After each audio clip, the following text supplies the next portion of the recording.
नमस्कार मित्रांनो, मी आकाश परब. स्वागत आहे तुमचा एका नवीन व्हिडिओमध्ये. संख्यांवर आधारित प्रश्न यातला आपण पार्ट तिसरा बघणार आहोत, म्हणजे तिसरा भाग बघणार आहोत. त्यातला पहिला प्रश्न, 5 लगातार संख्यांची बेरीज 20 आहे, तर यातील किती अभाज्य संख्या असतील असं विचारलेत. आता नोट काय दिलेलं आहे आपल्याला इथं. लगातार संख्या म्हणलं तर पहिली संख्या x मानायची, दुसरी संख्या x प्लस 1, तिसरी संख्या x प्लस 2, असं एक एक एकनी वाढवत जायचं आहे. आणि सम किंवा विषम संख्या जर विचारलेला असेल प्रश्नामध्ये तर पहिली संख्या xच मानायची इथं पण, म्हणजे दुसरी संख्या x प्लस 2 हे मानायचे आहे. असं दोन दोनच्या गॅपनुसार संख्या वाढवत जायचं आहे. तर आपल्याला आता लगातार संख्या विचारलेल्या आहेत, तर मग आपण हे संख्या वापरणार आहोत. वरच्या पाच विचारलेले आहेत, त्यामुळं चला तर मग मांडणी करून घेऊया आपण. x plus 1 plus x plus 2 plus x plus 3 plus x plus 4, तर यांची बेरीज किती आहे? 20. बरोबर, म्हणजे यांची बेरीज 20 आहे. मग आता आपले मेथड तर मांडून घेतलेले आपण सॉल्व करूयात आपण. 1 2 3 4 5. आता इथं x 5 वेळा आहे, म्हणजे आपण काय करणार आहोत, 5x प्लस 1 आणि 2 3 झाले, 3 आणि 3 6, 6 आणि 4 10 इज इक्वल टू 20. आता हे 10 तिकडे गेल्यानंतर काय होईल? वजा होईल. मग त्याच्यामुळं 5x इज इक्वल टू 10, म्हणजे 10 तिकडे जाऊन वजा झालं 20 मधून. 5 एकम 5, 5 दुने 10, म्हणजे x ची किंमत आली आपले 2. मग आता ह्याची किंमत आली 2 2 3 4 5 आणि 6. 1 2 3 4 5 ही 5 लगातार संख्या भेटलेल्या आहेत आपल्याला. आता 5 लगातार संख्या भेटलेल्या आहेत. प्रश्नामध्ये विचारलेलं काय? अभाज्य संख्या विचारलेत. किती आहेत म्हणून विचारलेत. तर ही एक आहे, ही एक आहे. ही नाही होणार, कारण की हिला 1 ने पण भाग जातो, 2 ने पण भाग जातो आणि 4 ने पण भाग जातो. त्यामुळं हे नाही होणार, ही नाही होणार. ही होईल, ही नाही होणार, कारण की याला 1 ने पण जातो, 2 ने पण जातो, 3 ने पण जातो आणि 6 ने पण जातो. त्यामुळं यामध्ये 3 अभाज्य संख्या आहेत. 3 अभाज्य संख्या आहेत. एवढंच आहे आपल्या प्रश्नाचं उत्तर. चला तर मग दुसरा प्रश्न बघूयात आपण. 2 संख्यांची वजाबाकी 3 आहे. जर त्यांच्या वर्गांची वजाबाकी 39 असेल तर त्या संख्या सांगा. आता इथं काय म्हणलेले आहेत? वर्गांची वजाबाकी विचारलेले आहेत. म्हणजे काय? a वजा b, a स्क्वेअर वजा b स्क्वेअर. तर यांची वजाबाकी आहे 39 आणि a वजा b किती आहे? 3. 2 संख्यांची वजाबाकी 3 आहे आणि त्याच्या वर्गांची वजाबाकी 39 आहे. मग आता a स्क्वेअर वजा b स्क्वेअर म्हणजे हे सूत्र आहे. तर या सूत्राचं काय होईल आपलं? a प्लस b आणि a वजा b. छेदामध्ये आपलं a वजा b तर आहेच इथं. a वजा b आणि इथं याची किंमत आहे 39 आणि याची किंमत आहे 3. मग याच्याशी हे गेलं, 3 एकम 3, 3 एकम 3, 3 त्रिकम 9. आता आपल्याला a प्लस b ची किंमत मिळालेली आहे 13 आणि a वजा b ची किंमत तर माहितीच आहे आपल्याला 3 आहे. तर प्रश्नात विचारलेलं काय? त्या संख्या सांगा म्हणलेत.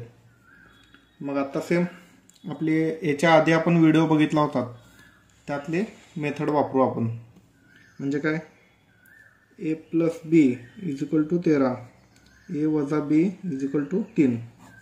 b गेलं, 2a इज इक्वल टू 13 अधिक 3 16, 2 एकम 2, 2 8 16, एची किंमत आली 8. मग आता एची किंमत इथं ठेवा नाही तर इथं ठेवा, आपल्याला बीची किंमत येते. मग आता एची किंमत ठेवू आपण. एची किंमत ठेवल्यावर 8 plus B is equal to 13. 8 तिकडं जाऊन काय होईल, मायनस होईल. 8 तिकडं जाऊन मायनस होईल. आता मायनस झाल्यानंतर किती होईल याचं, बीचं हे बीची किंमत 8 आणि 5 13 म्हणजे 5. बीची किंमत आली आपल्याकडं 5. एची किंमत 8 आली, बीची किंमत 5 आली. एवढंच उत्तर आहे आपलं.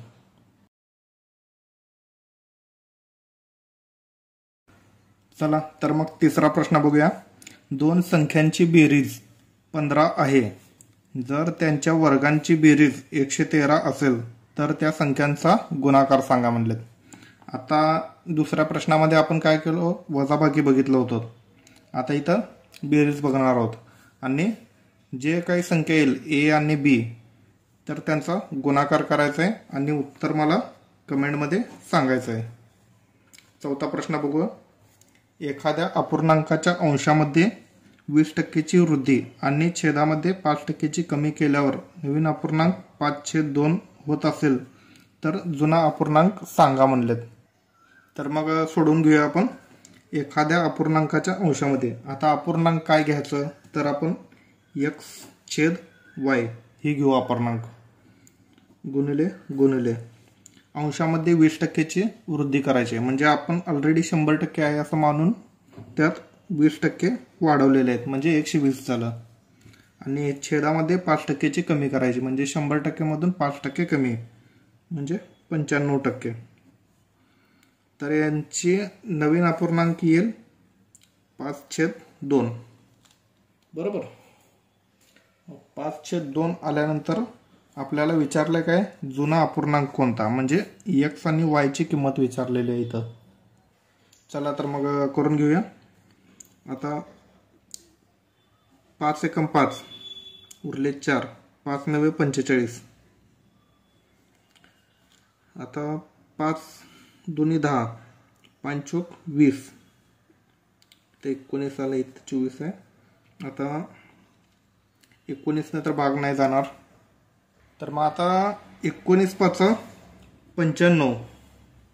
मग आता x/y इथे किती, आता याच्या पुढे भाग जाणार नाही ना, त्याच्यामुळे आपण क्रॉस गुणाकार करून घेऊयात.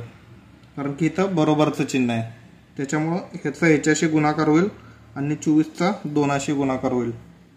मग आता 19 5 95 म्हणजे ही संख्या वरती जाईल कारण की बरोबरच्या तिकडा घेऊन जायचं आपल्याला, त्याच्यामुळे ही संख्या वरच्या संख्येशी गुणाकार होईल. छेद 24 2 48. तर हे आपलं उत्तर असणार आहे. उत्तर आपलं एवढंच आहे. चला तर मग 5वा प्रश्न बघूयात आपण. एका अपूर्णांकामध्ये अंश आणि छेदाची बेरीज 11 आहे. जर अंशामध्ये 1 जोडले आणि छेदामधून 2 वजा केले तर नवीन अपूर्णांक 2/3 बनतो. तर जुना अपूर्णांक सांगा. आता सेम हा जो आपण चौथा प्रश्न बघितला ना, सेम त्याच्यासारखाच आहे हा 5वा प्रश्न. तर याचा उत्तर काढून तुम्ही मला कमेंटमध्ये सांगायचं आहे. तुमच्यासाठी असणार आहे हा प्रश्न. तर मग आता 6वा प्रश्न बघूयात आपण. 6वा प्रश्न. 3 अंकी एका संख्येमध्ये, म्हणजे एक संख्या आहे ती 3 अंकी आहे, त्याच्यामध्ये एकक अंक दशक अंकाच्या 75% आहे. दशक अंक शतक अंकापेक्षा 1 ने मोठा आहे. जर दशक आणि शतक अंकांची बेरीज 15 होत असेल तर ती संख्या सांगा. आता हे जे उत्तर आपण ऑप्शन मेथडने काढणार आहोत. म्हणजे काय, ऑप्शनमध्ये हे जे विचारलेलं आहे ते इन्क्लूड करून होत आहे का बघायचं. मग आता पहिला ऑप्शन आहे 687. मग आता काय विचारलंय, एकक अंक दशक अंकाच्या 75% आहे. ही एकक अंक आहे आणि ही दशक अंक आहे, हे 75% नाही आहे. मग त्याच्यामुळं पहिला ऑप्शन फेल झालेला आहे इथं आपला. आता एकक अंक दशक अंकाच्या 75% म्हणलेत, मग हे 75% आहे का एकक अंक? नाही, जास्त आहे, 100% पेक्षा पण जास्त आहे. दुसरा ऑप्शन पण फेल झालेला आहे. आता तिसरा ऑप्शन, ही एककांक दशकांकाच्या 75% आहे. हो आहे. मग आता ह्यातली पहिली कंडिशन तर पास झालेलं आहे इथं. आणि दुसरी, दशक अंक शतक अंकापेक्षा 1ने मोठा आहे. ही दशक अंक आहे आणि ही शतक अंक आहे. दशक अंक शतक अंकापेक्षा 1ने मोठा आहे. बरोबर आहे. दुसरी कंडिशन पण पास झालेलं आहे. आणि आता जर दशक आणि शतक अंकांची बेरीज 15 होते का बघायचं. आता दशकांक इथं आहे आणि शतकांक इथं आहे. 7 आणि 8 15. तर मग तिन्ही कंडिशन हे तिसरा ऑप्शन पास झालेला आहे. त्याच्यामुळं तिसरा ऑप्शन आपला बरोबर असणार आहे. चौथा ऑप्शन तसा नाही येणार. आता बघा की एककांक दशकांकापेक्षा 75% आहे, तर नाही होत इथं पण. त्यामुळे चौथा ऑप्शन पण चुकीचं आहे. त्यामुळे इथं ऑप्शन क्रमांक 3च बरोबर आहे. तुम्ही क्रॉस चेक करून बघा, नाहीतर तुमची बेसिक मेथड काय असेल तर ती वापरून बघा. ही ऑप्शन मेथड आहे ना, बेस्ट आहे. कारण की तुम्हाला तुमचा खूप वेळ वाचवणार आहे परीक्षेमध्ये. तरी तुम्ही बेसिक मेथड चेक करू शकता.